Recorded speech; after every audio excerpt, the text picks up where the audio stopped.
Hello, and welcome back to the next part of the White Album 2 side story, Setsuna's 30 Minutes.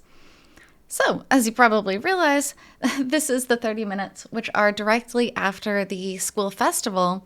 When Haruki had fallen asleep to Kazusa's piano, Kazusa ended up kissing him, but he never found out. However, Setsuna saw Kazusa kiss him, and now is panicking and like, oh my god, our friendship is going to be broken up, what can I do?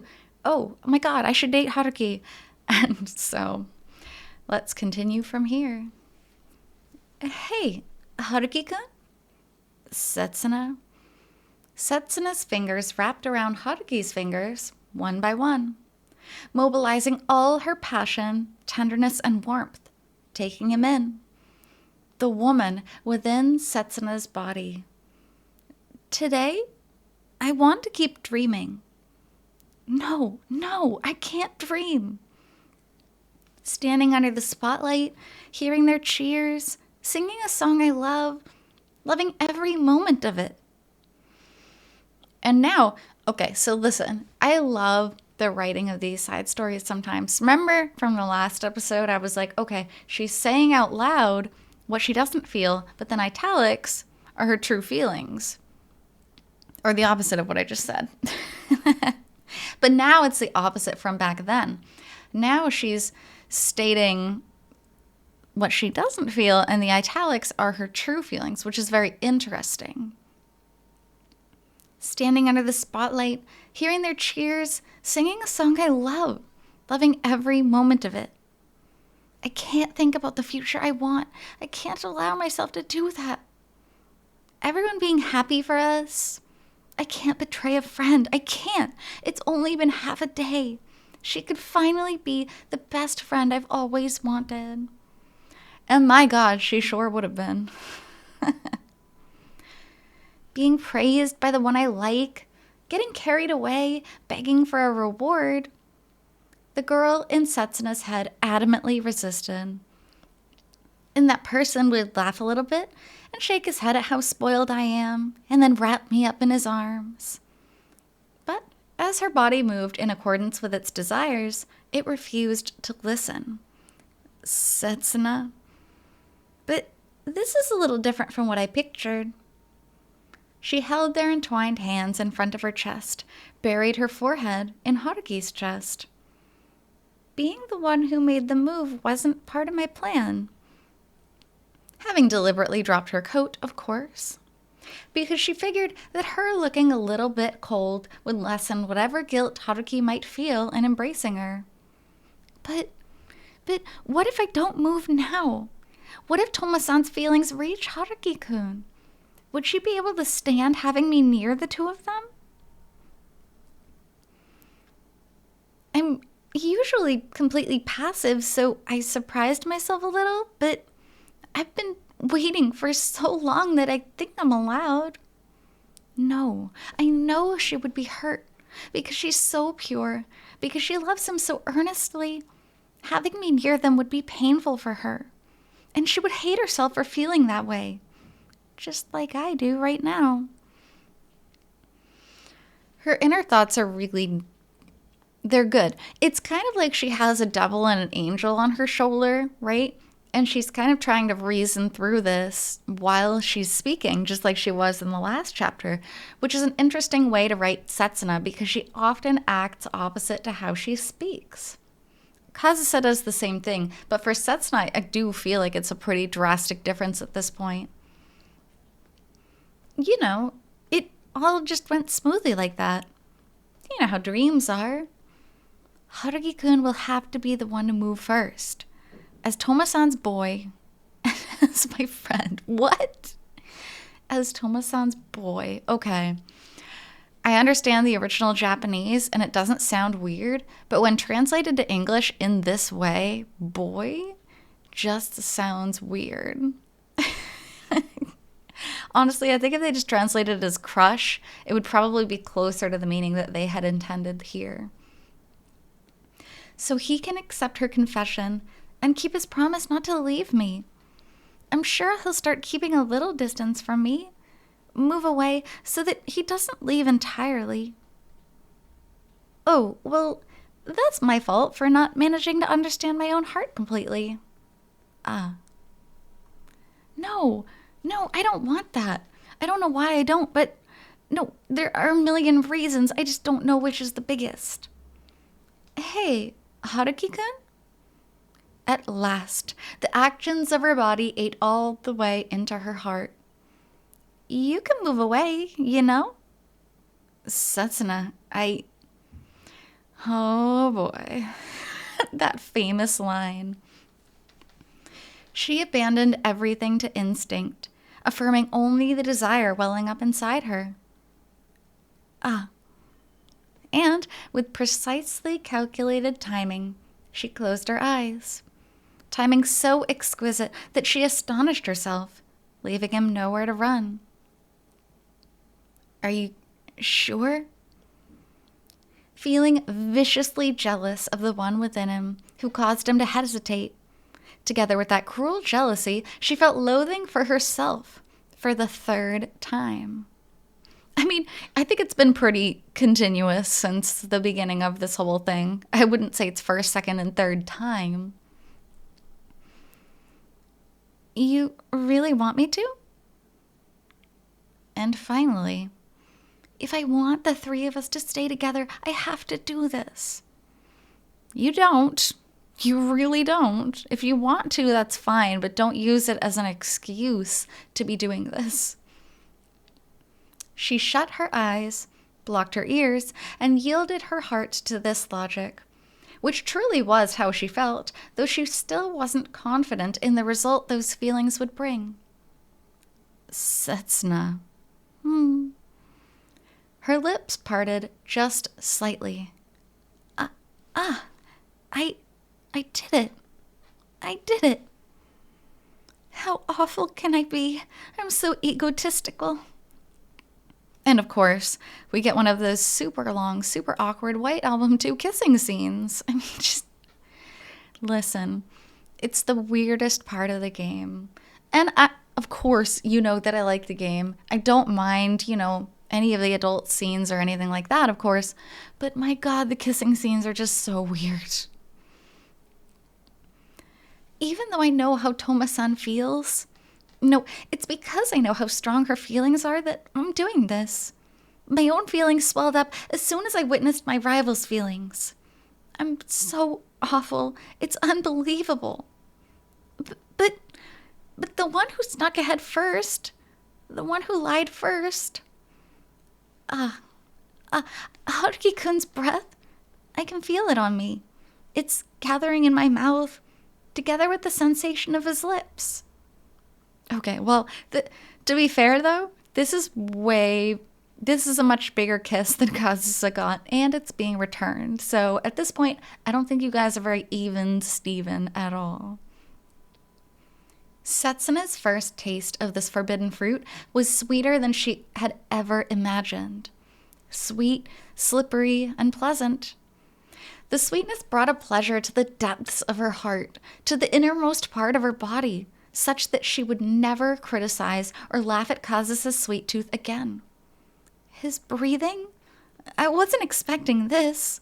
I'm getting excited just from feeling his breath on me. Is it because he's excited too? Or because my own excitement transferred to him? Which is it? Was it because the fruit had entered her mouth, was forbidden? Or was it because she had truly, deeply wanted it? And this is a question that people argue over all the time when talking about White Album. How in love was Setsuna at this point? Was it just a normal high school love? Like, was that enough? Did Kazusa love him more? Like, there are a lot of theories. I feel like my theory changes every day because I'll sit down and think about it one way and then sit down and think about it another way. In the end, it's just high school drama, and you got to remember that at this point. At this point, you got to take a step back and be like, you know what? None of them had fully developed brains at this point, okay? But then once you get into like CC and Coda, you can start judging them a lot because it's like, okay, well now you're an adult and you need to stop this crap. Oh God, what have I done? I betrayed Kazusa. I forced these wicked feelings on Haruki-kun. But still? Sorry, Haruki-kun? Why are you apologizing? Why? Even though I didn't just kiss him out of pure feeling for him. Well, it was my first kiss. Setsuna. Why am I this happy? Happy that he's my first? Happy that, as far as he knows, I'm his first. Ooh, that's so deep, though. That line is really important. As far as he knows, I'm his first. That's not a very kind thing to be thinking. I guess that's one of those thoughts that maybe anyone would have in this situation. Definitely not one that you want other people knowing about. Which at the time they don't, but we as readers do. She was shivering with delight. I swallowed some of Haruki-kun's spit. I did something that he hasn't done with Tomo-san yet. That's gross. That's disgusting. I hate in White Album 2 when they talk about swallowing saliva. Like, it happens, but you're not like drinking it down. You're not like guzzling somebody else's spit. That's nasty. She gave her body up to her feelings, both positive and negative, genuinely liking him, not wanting to let him go, strength and greed together. My heart is throbbing. I like it. My head is hot. The moisture on my lips feels nice. I'm his first. Okay, well now you're just a teeny bit delusional, because you weren't. At that moment, Setsuna was in the same state of mind as Kazusa. At last, she had reached the same strength of feeling as Kazusa's. Setsuna couldn't even curse herself anymore, because that would be the same as negating Kazusa, who bore the same feelings. I'm sorry. So, for the moment, all that she could let fall from her mouth was a roar of dark victory. Words of the devil wrapped in an apology. It's a nice final line. That is a really nice final line. And it sounds really bad. It sounds like, oh my God, Setsuna's committing this horrible sin. Listen, they're still in high school. Like, you have some awareness of what you're doing, obviously. You know right from wrong at that point. But also, like, hormones are running high and, like, everything is confusing. Nobody knows what they're doing. So, like, at this point, I'll cut her some slack. Later on, I don't know. But right now, you just got to kind of shrug and be like, oh, high school. Aren't we glad to not be there anymore? So, what I want to move into now is actually the analysis, which is written by WA2 Analysis.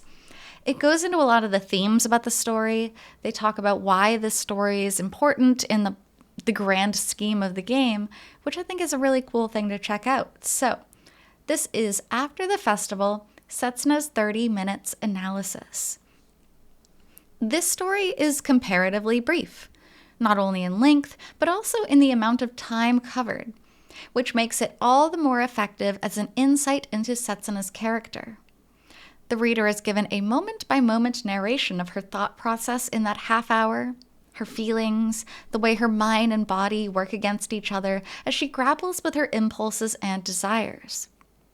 In the end, even though she ends up following what her body wants, she doesn't entirely understand why or how deep that desire really goes.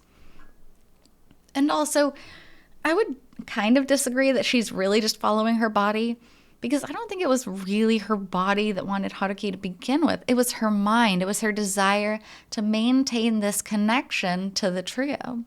And that's what pushed her over the edge to using her body. You know what I mean?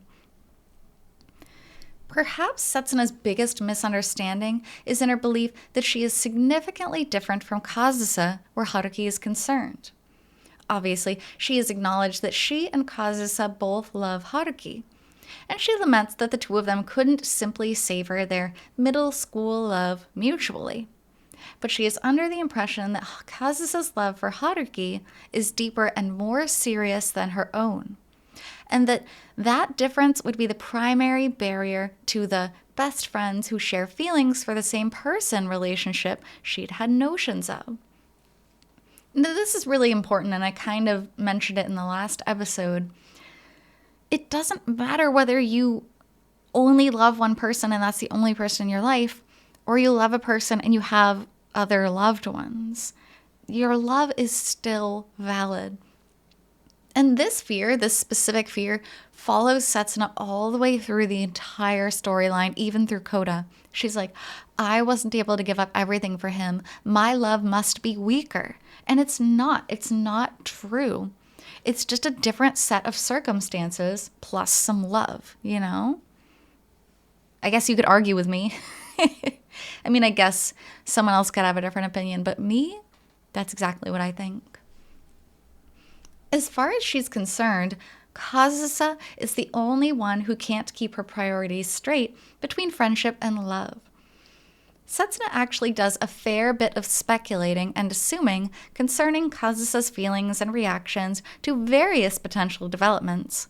The pain Kazusa might feel according to which action Setsuna takes, without the same level of consideration for her own feelings and reactions. This may be why her body seems to act out of sync with her mind, when really she just isn't aware enough of her heart. Which is such a cool thing. Her being out of sync with herself set us up for a really, really cool way of writing this side story. I love it. I know it's the third time I've mentioned that, but it's my favorite part of this side story. The arc of this story lines up in a compelling way with that of the side story Twinkle Snow Reverie, which I have also done and you should check out because it is a very good story. It begins with Setsuna deciding to give up on Haruki romantically and support Kazusa. It continues as Setsuna convinces herself that she'll be alright with Haruki and Kazusa being together, as long as the three of them can keep being a trio. Though it becomes clearer as time goes on, to the reader, if not to Setsuna herself, that this isn't going to be that simple. If only things could be that simple. We wouldn't even have a game for White Album 2. We'd have maybe a song. Probably not even that. It ends with Setsuna finally failing to quash her own feelings for Haruki and acting on them because she underestimated how strong they were. In both stories, she does so much thinking, pondering, considering, weighing options, occasionally agonizing, and little real listening to herself until it's too late. This is why she fails to recognize that her love is as deep as Kazusa's, and that therefore she will suffer just as much as Kazusa if she is relegated to the number 2 position in Haruki's heart. But herein lies the problem. You're going to be number 2 in people's lives. You're going to be number 15, 16, 342 in people's lives. That's just how it is. People don't often keep track of who's number 1, number 2. And honestly, you need to get over it. People who fret about this kind of thing are just so overly self-conscious about themselves. Just let it be. You could have maintained your friendship. That would have been fine. Setsuna wasn't head over heels crazy in love with Haruki at this point. It would have been way easier on her than going through all the pain that this brings about later. But I guess hindsight is 20/20. In this moment in Music Room number 2, the demonstrated repercussions of this lack of self-awareness are on a somewhat different order of magnitude from the side story, which covers more time but similar in nature. Setsuna believes she is doing what must be done in order to keep the balance that she wants. She realizes, after some more conjecture, that she doesn't like the thought of Haruki putting her at any distance for Kazusa's sake, but doesn't know exactly why the thought distresses her so much. Yup, sounds like young love. She curses herself for feeling jealous, for taking such calculated actions as getting Haruki to put her jacket on for her, for fooling him into doing what she wants. But at the same time, she finds herself thrilling at the idea of Haruki seeing her as his first kiss. The idea that she has kissed Haruki in a way that Kazusa hasn't yet. These are not thoughts that fit with her ideal of balance, but she hasn't reached a point where she can parse them and deal with them rationally. Right, because to Setsuna, she's like, oh, I want balance. But then, deep down in her heart, and she doesn't even realize it herself, she wants love. She loves Haruki. And her brain hasn't quite caught up with her heart in that sense, but that's what she wants. It is only to the reader that the contradictions in her thoughts and wishes are clearly apparent. This leaves an uneasy mood at the end of the story. The knowledge that something has been set in motion, which is unlikely to end without some serious strife. Being led through it step by step in this way only makes the tension more painful. It sure does. And it doesn't get any better knowing what happens later on in White Album 2. The whole time we're like, no, things could have been different. At least I was. But a really important side story, just for kind of knowing how Setsuna's mind worked. And I would love to read an essay from a Setsuna fan and from a Kazusa fan, different sides of the spectrum, just arguing that point, which was how in love was Setsuna at this point in time? Was she truly in love with him at this point in time? Because it's interesting to see so many different opinions, so many different views of how this was and how things went. But you could be like me and just shrug your shoulders and say, you know what, it's high school. It's whatever. Get mad about the things that come later. This one is just high school drama. So, thank you so much for being here with me on this side story from White Album 2, and I'll be back with more side stories in the future. So until then, hope you take care. See you.